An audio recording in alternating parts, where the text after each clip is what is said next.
Hey everyone, so recently B-level Star Wars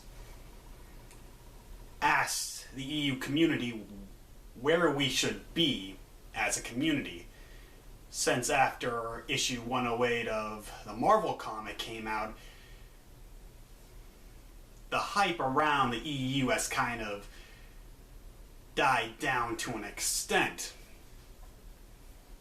And one of my suggestions to him, in the comments section of course, was that we fans, especially those of us who are really starting to delve into the EU, should really show what we have. Show our collections, show Disney and Lucasfilm that we will buy Legends content, with or without the banner. Show that we will spend money on this stuff. So instead of just doing a collection video, I might do that later, but for now I wanted to show to fans the EU works that I have experience in, that I read, played, or watched. And just pretty much give my recommendation. Should you get it? Should you not? So first of all, this should go without saying, but watch the complete saga. Honestly, I would say get this box set. Even if you already have all the films on DVD or Blu-ray, this box set is incredible. But anyways, at the very least, the first thing you should definitely do if you haven't already, may be stupid sounding, but might as well just say it, watch the 6 films. That way, you have the story of Star Wars right here.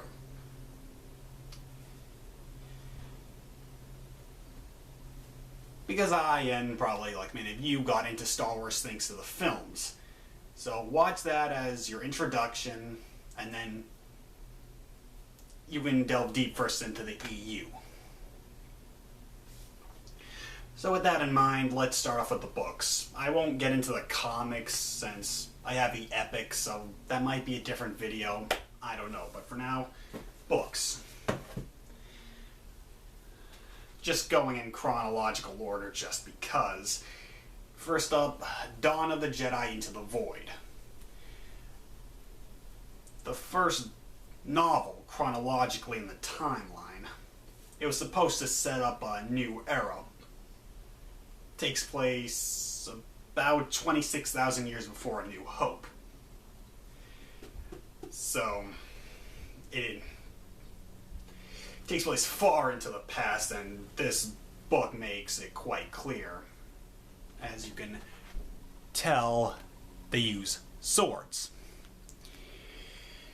instead of lightsabers.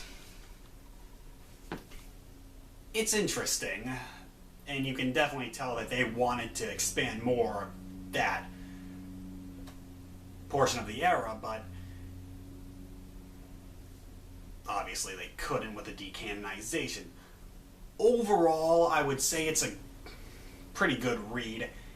The problem is Tim Levin has a tendency to keep switching perspectives, and I mean, the main story of course is in the present, but he'll keep coming back to the past.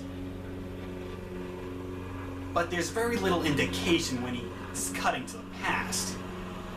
Now you can, for the most part, you can tell within a few sentences, but sometimes you can go through an entire portion and not realize it's a flashback until after.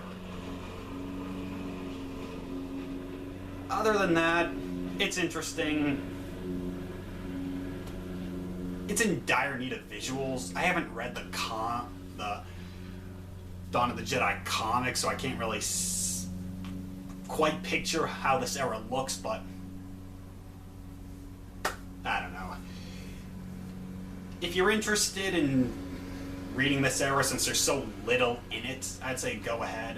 You should have some prior, like, Old Republic knowledge, such as the fact that the Sith are a species.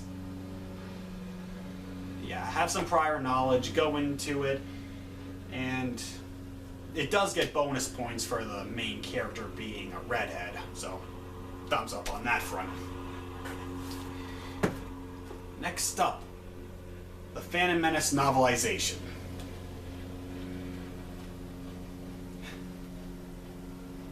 Well, I guess I should say this. I love the Phantom Menace. I love all the prequel films. Most people have the most invalid criticisms, and the Plinkett reviews suck, by the way. Besides the point, this book pretty much just expands on what we saw in the movie. There's very little that's different in this. We get some dialogue changes, but overall we just get... I mean, this is pretty much just an extended cut of the movie, albeit with a few changes to dialogue. So, if you love the movie, definitely read this book. And if you didn't like the movie, I mean, honestly, I would say still go ahead and read this. You might get the character development that you think was sorely lacking in the movie. I don't see it, but you never know. And what's really notable about this book is that it's the first mention of Darth Bane. And of course, the interesting thing is, George Lucas created Darth Bane. And the idea that this Sith created the rule of two. So what did George Lucas do? Well, he gave all that information to Terry Brooks, and then later on we got the Darth Bane trilogy. I haven't read it yet, but it just goes to show you that George Lucas really wanted the Star Wars universe to expand. And he saw the potential it could have, the possibilities. So he allowed the EU writers to, well, create stories from all this. Yeah, back in the good old days. Okay, now we got the junior novelization, which I haven't read in years, but from what I can remember, it's pretty much just the film. I don't remember if there are any differences or not, or if there are any changes, but I mean, hey, it's a quick read, so read it. Okay, next up, Death Star. Now,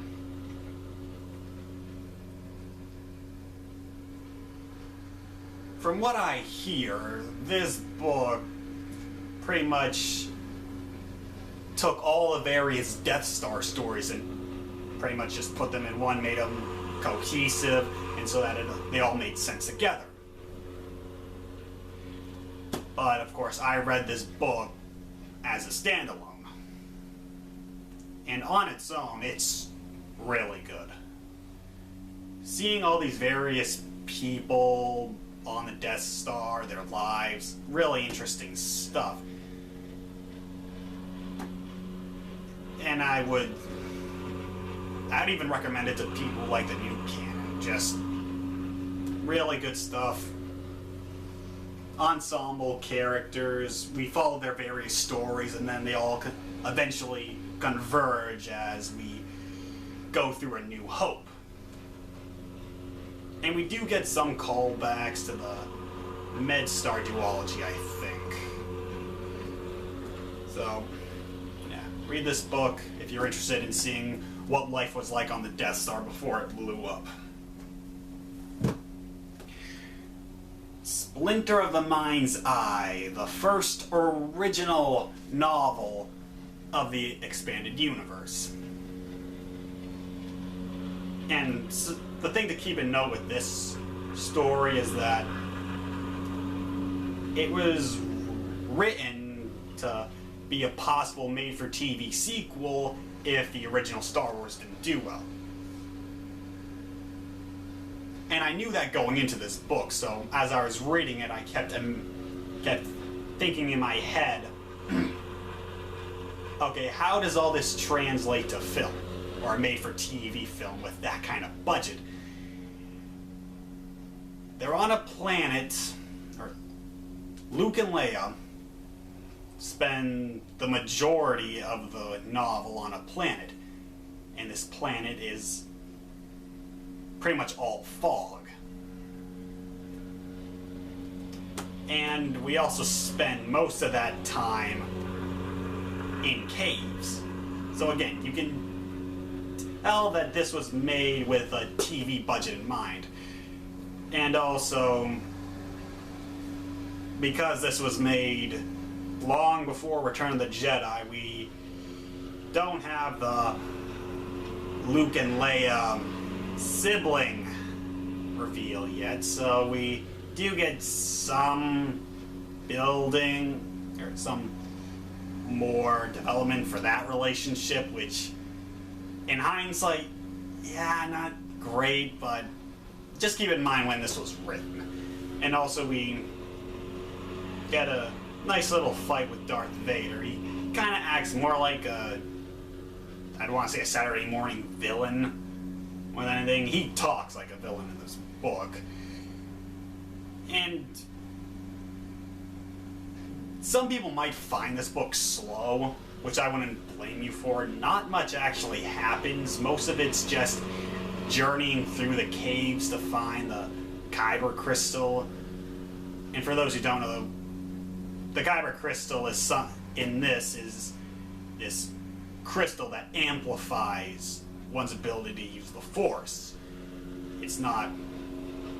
This Kyber crystal isn't meant for a lightsaber.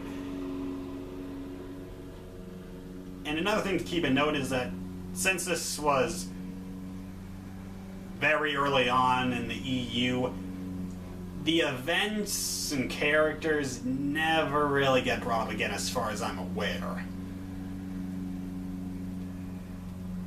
Of course, one might ask, well, what about the Kyber crystal?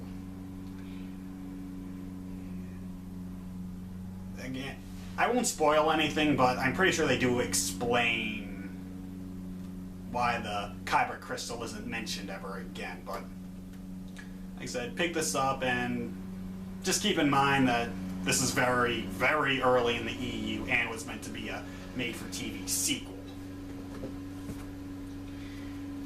Shadows of the Empire, the first multimedia project.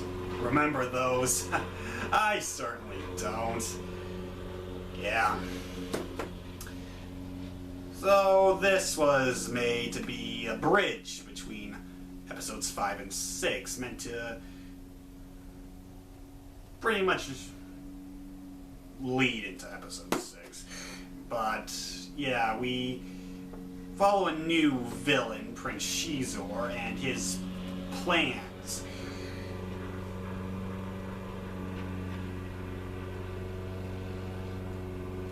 So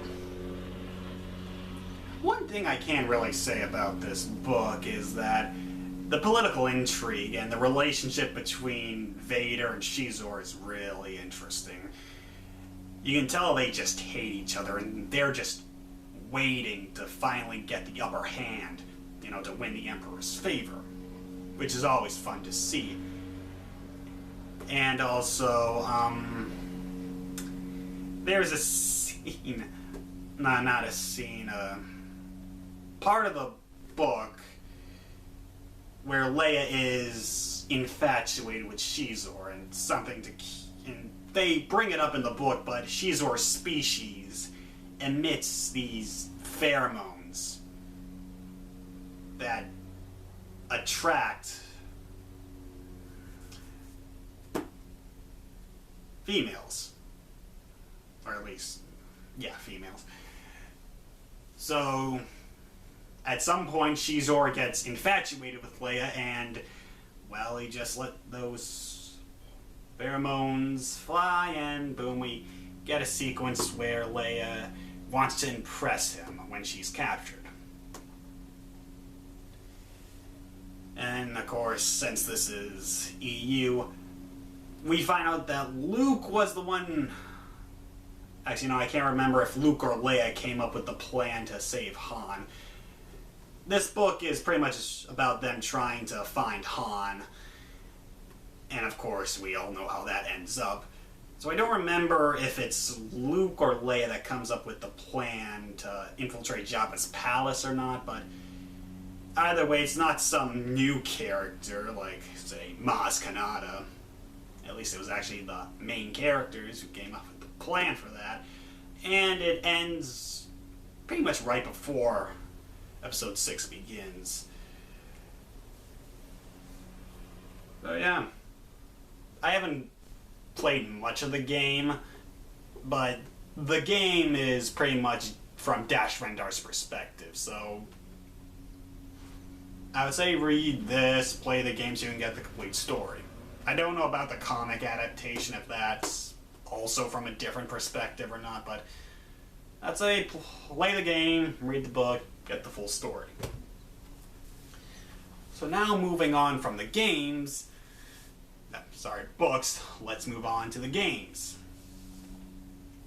First up, The Force Unleashed. First game, released in 2008, the same year as DCW. Man, what a year, what a year. So as a kid, I played the Wii version, and from what I can remember, I had a lot of fun with it. They changed the story a bit, cut some stuff out, added stuff in like the Jedi Temple sequence and more on Cloud City. There's a whole thing with the fact that the developers, or LucasArts, didn't just focus on like one or two versions. Like, instead of just focusing on the PS3 and Xbox 360 versions, they split development between like every console released at the time. Yeah, and the DS and PS, the DS version was the worst version. So in terms of the story and gameplay, it's all over the place amongst the various systems. We don't have a true definitive version of the game since, like I said, development was split. Some versions got extra stuff, while other versions, like the PS3 and Xbox versions, got the Infinities levels and their own Jedi Temple level as DLC, or came with the Ultimate Sith Edition. While, say, the Wii, PS2, and PSP versions got an extra Cloud City level and their own Jedi Temple level. But enough of that. What do I think of the PS3 version? Well, I really loved it. The story was good, acting's good. It was meant to be a bridge between the prequels and the originals, and I think this does a good job. I haven't read the novelization, but just so you know, that is meant to be the canon version of events, so it doesn't really matter, in my opinion, what console you pick to play the game on, because at the end of the day, the novel is the canon version, so just pick up the game for the gameplay. And yeah, a lot of fun.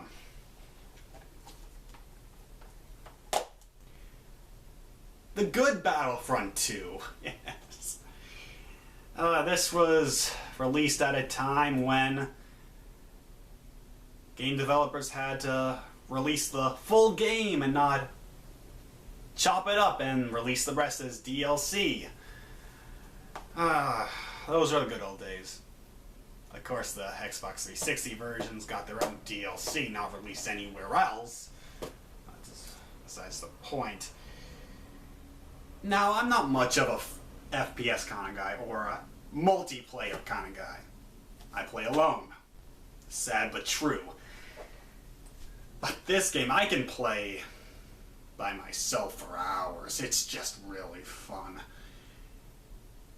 In the story mode, the Rise of the Empire, I think that's what, yeah, that's what it's called.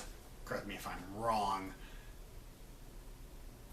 It doesn't have the best production value since they just use gameplay and add